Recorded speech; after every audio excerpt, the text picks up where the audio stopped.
integritas. Integritas yang Dan selalu saya katakan dengan teman saya, butuh jaksa pinter, tapi harus berintegritas. Kalau hanya pinter aja, tidak punya integritas, silahkan tinggalkan institusi ini. Selalu saya katakan. Kemarin juga viral diperbincangkan nih Pak, yang ekspos pengembalian aset senilai 13 triliun nih Pak. Iya. Nah itu gimana Ya, Pak? sebenarnya semuanya 17 triliun putusannya. Tapi yang 4 triliun mereka meminta untuk dibayarnya ambil napas dulu katanya. Sehingga nanti mungkin dalam waktu dekat, bahkan kita sudah terima juga 1,3. Itu udah yang dari 17 itu kemarin 13 ada baru beberapa 2 hari yang lalu kita terima lagi cicilan sekitar 1,3 triliun. Berarti 13, tambah 1, Iya, berarti ya, sudah masih sedikit lagi. Ya, sedikit harus seluruhnya. Kita tetap akan kejar sampai 17. Korupsi masih menjadi penyakit kronis di negeri ini. Tak pernah benar-benar hilang, hanya berubah bentuk dan juga pelaku. Mulai dari kasus korupsi timah senilai 271 triliun rupiah, kasus CPO senilai 17 triliun rupiah, dan juga buron kelas kakap Rizalid yang hingga kini masih diburu. Saya Reni Armusari akan membahas secara eksklusif tentang peran sentral Kejaksaan Agung memberantas korupsi bersama Jaksa Agung Profesor Sanitiar Burhanuddin.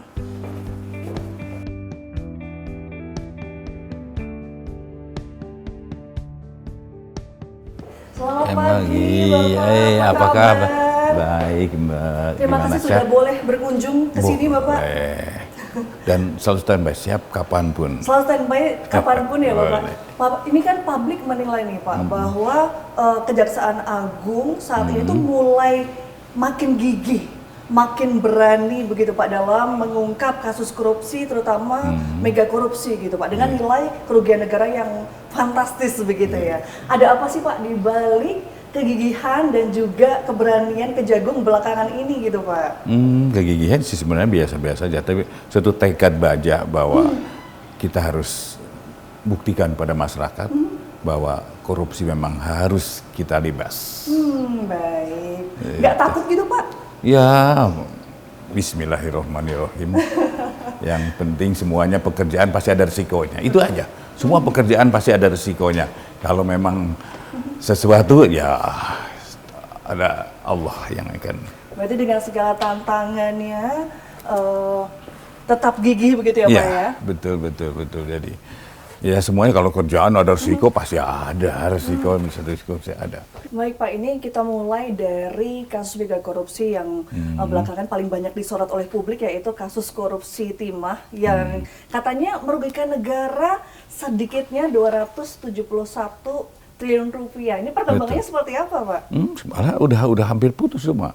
Oh gitu? Karena udah pada putus semua dan kita udah ingkrah, bahkan kalau 2 minggu 3 minggu yang lalu kita serahkan, ada juga jadi kita serahkan ke BUMN, kemudian BUMN pada waktu itu, kemudian BUMN diserahkan lagi ke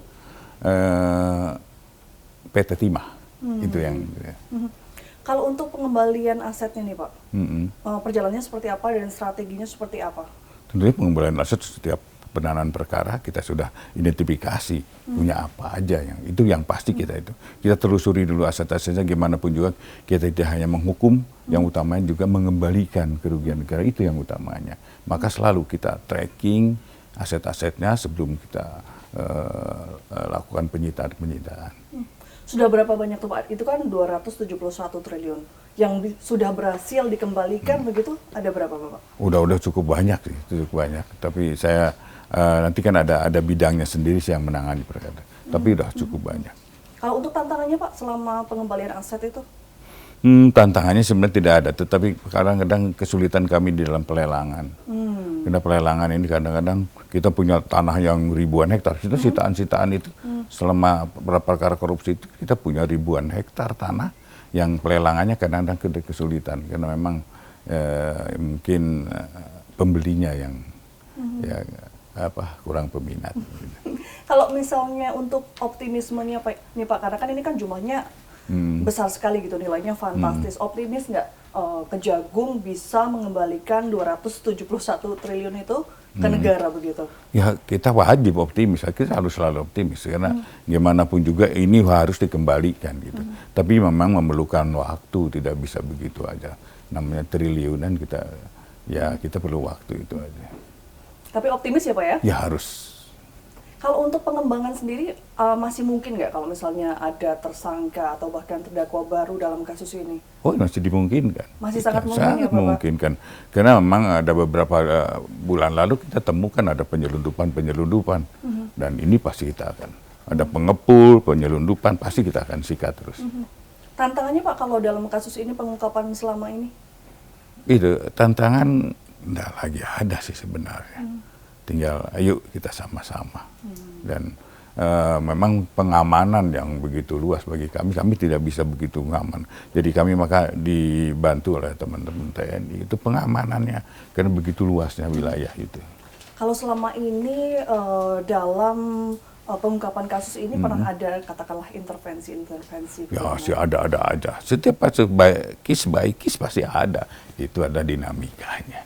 Tapi tetap nggak takut ya Pak, tetap gigih begitu untuk mengungkap. Harus. Karena kan belakangan ini seperti tadi kita sudah perbincangkan bahwa pengungkapan kasus mega korupsi itu luar biasa begitu belakangan. Jadi kalau itu dalam pelaksanaan pekerjaan selalu ada risiko, ada dinamikanya, dan tentunya ada yang harus diselesaikan.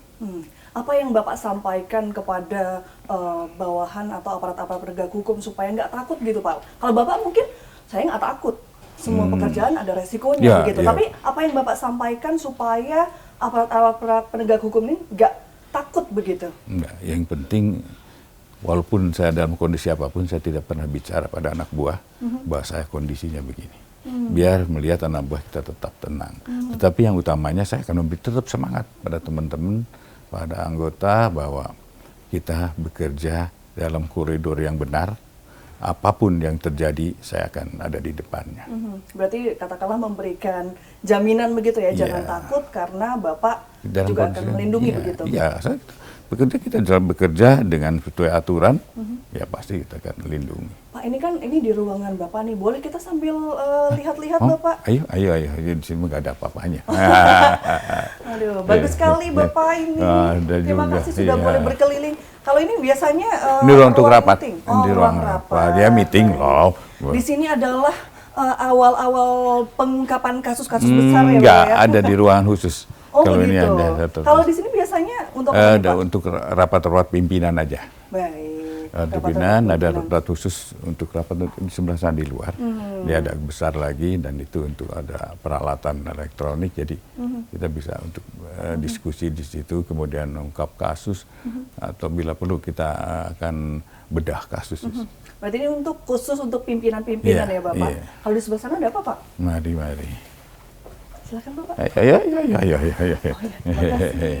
Ini tempat ruang kerja saya. Ini ruang tempat penandatanganan berkas-berkas ya Bapak ya. Gimana Pak, belakangan sibuk? Menyita waktu. Menyita waktu, baik. Luar biasa.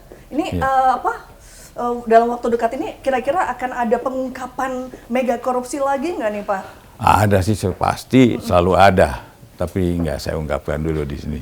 Biar oh iya gitu. Oh gitu, biar jadi surprise lagi ya Pak, biar masyarakat ikut memantau begitu. Iya, prinsip saya kan tetap saya itu orang Sunda, jadi prinsipnya itu bahwa kalau mancing ikan itu ya ikannya dapat, airnya tenang. Baik, berarti nanti tunggu dulu sampai katakanlah memang dari berkas-berkasnya juga sudah lengkap begitu ya Pak ya.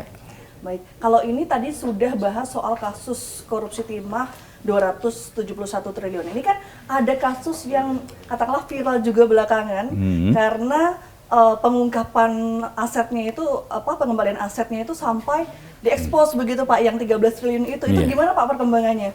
Kita sambil duduk aja. Kita bicaranya lebih santai, lebih santai ya Bapak, boleh. Terima kasih Bapak. Monggo, silakan. Ayo duduk. Terima kasih Bapak. Ya Bapak, tadi kan kita sudah membahas salah satu kasus mega korupsi yang menyorot perhatian publik. Tapi ada kasus juga mega korupsi yang belakangan juga mendapat sorotan dari publik, yaitu kasus CPO nih Pak, yang merugikan negara sedikitnya 17 triliun ya Pak ya. Betul, sebenarnya ini perkara ini duluan CPO. Tapi kan ini proses persidangannya yang panjang.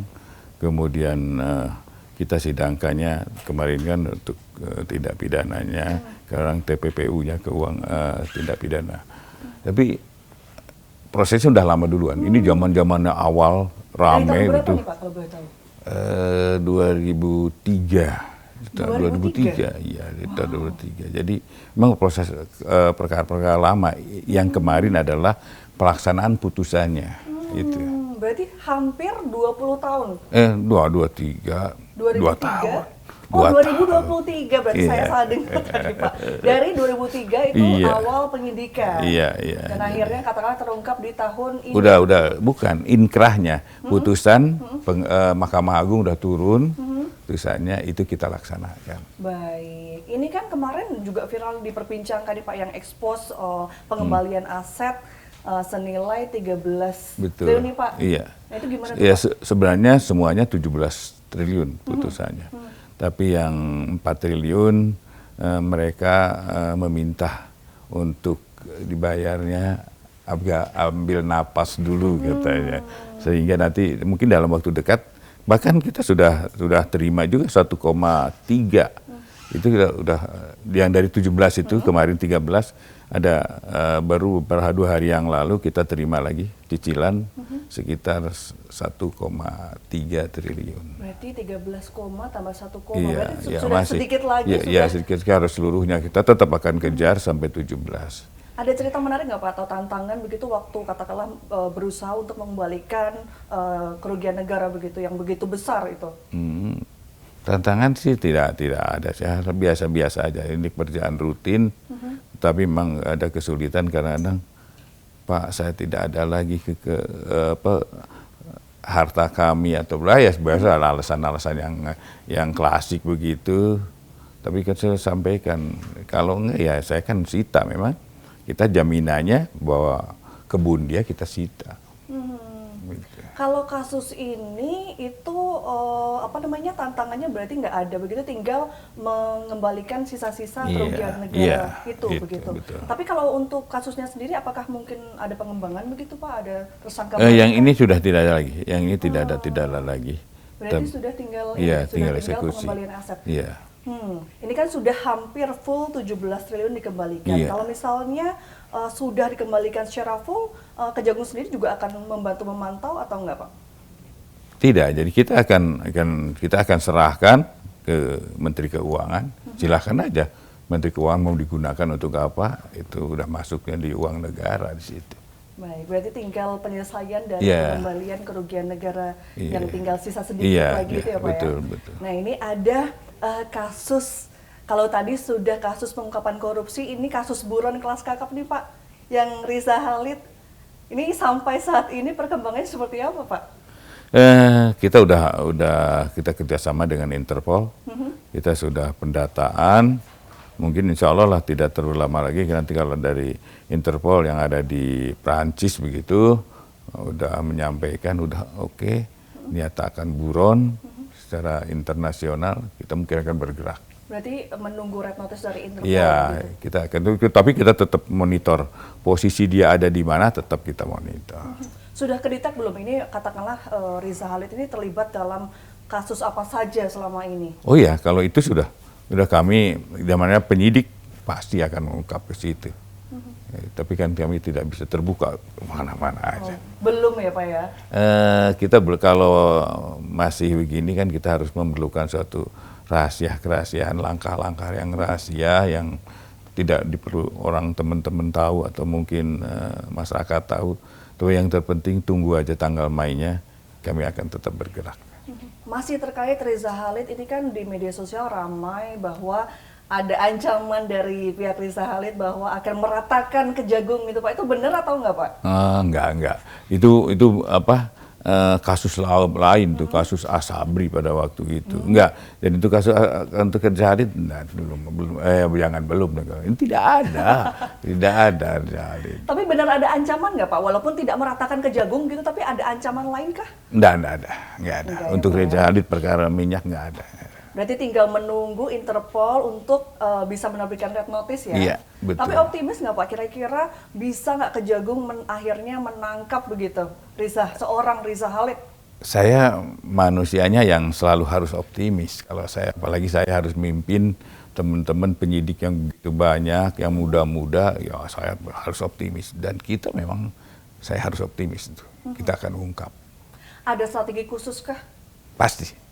Apa tuh Pak? Bocorin dong Pak buat Ainis Pak. Nanti lari kalau yang pasti saya akan selalu menekankan pada teman-teman penyidik untuk ayo kita ungkap. Buktikan pada masyarakat bahwa penyidikan ini tidak main-main. Itu aja. Oke, ini ada nggak sih Pak pesan-pesan khusus terutama penegak hukum mungkin yang masih muda begitu Pak dalam menangani kasus korupsi yang katakanlah begitu banyak tantangannya dan butuh keberanian ekstra gitu Pak? Iya, memang korupsi sekarang udah semakin canggih, jadi memang memerlukan satu ilmu yang benar-benar dapat mengungkapnya ini yang kadang-kadang kita harus kan membentuk perkara, jadi memang banyak harus didalami, banyak harus dipelajari, dan banyak juga aturan-aturan yang harus kita kuasai gitu. Pokoknya berarti dari hatinya harus udah dibersihkan dulu, kita pelajari apapun kasusnya itu dengan berani begitu ya Pak ya, walaupun ada tantangan-tantangan. Pasti, Mbak, ya. Karena gimana pun juga korupsi ini pelakunya pasti orang pinter. Nggak ada lah pelakunya korupsi orang-orang bodoh begitu, nggak. Pinter, dan pasti pinter bagaimana menjemujikan korupsinya. Terakhir nih Pak, apa yang harus dimiliki oleh seorang penegak hukum? Integritas. Integritas yang Dan selalu saya katakan dengan teman saya, butuh jaksa pinter, tapi harus berintegritas. Kalau hanya pinter aja, tidak punya integritas, silahkan tinggalkan institusi ini. Selalu saya katakan. Berarti itu yang harus dimiliki, first thing first, integritas ya Bapak. Baik, terima kasih Pak atas waktunya hari ini, sehat selalu. Semoga setelah ini masih ada kasus-kasus korupsi, mega korupsi lagi yang diungkap oleh Kejagung. Saya doakan Bapak semoga bisa menegakkan keadilan di Indonesia ya. Akhirnya nanti bisa korupsi hilang gitu Pak. Ya, setidak-tidaknya. Tapi optimis nggak Pak, suatu saat korupsi hilang begitu? Harus optimis. Saya selalu suruh ngajak pada teman-teman semua, dari mana sih kita memberantas korupsi? Dari dirinya sendirilah. Nggak usah koar sana, koar sini. Dari diri sendiri. Mimpinya saya di sini di Kejaksaan Agung, saya sebagai pimpinannya harus buktikan. Pimpinannya bersih, di bawah pasti insya Allah. Tapi kalau di bawah, di atas sudah korup, di bawah lebih jadi rampok. Baik. Bapak selama ini kan di zaman katakanlah Bapak menjadi pemimpin gitu, tidak ada jaksa-jaksa yang katakanlah bermain begitu Pak. Apa sih tipsnya Pak? Begini, kalau bersih jujur aja saya akui tidak bersih-bersih betul lah, masih ada. Karena jaksa ini sekarang saya punya jaksa sekitar 15.000 ya. Ya pasti ada lah yang nakal-nakal tapi tidak semasif zaman dulu gitu. Itu pasti ada nakal dan itu saya akan tindak tegas. Gitu. Jadi intinya saya berikan dulu keteladanan pada mereka supaya kalau kita bicara itu oh iya betul. Tetapi kalau kita bicara tapi kelakuan kita juga nggak benar ya artinya bahwa kita selalu mengingatkan pada mereka bahwa inilah pengabdian untuk negara, inilah tugas yang harus kita laksanakan, sehingga apa yang menjadi harapan masyarakat terhadap kejaksaan itu dapat kita berikan yang terbaik untuk masyarakat dan negara tentunya. Berarti dengan teladan bahwa dari Bapak sendiri dulu punya hati yang bersih dan punya tujuan yang jelas, dan harapannya memang ke bawahnya akan juga bersih dan berintegritas begitu ya Pak ya? Ya, terima kasih Bapak. Saya doakan semoga cita-cita mulianya bahwa Indonesia pada nantinya akan bersih dari korupsi bisa benar-benar tercapai. Amin. Amin. Terima kasih Bapak atas waktunya. Sehat Sama-sama. selalu.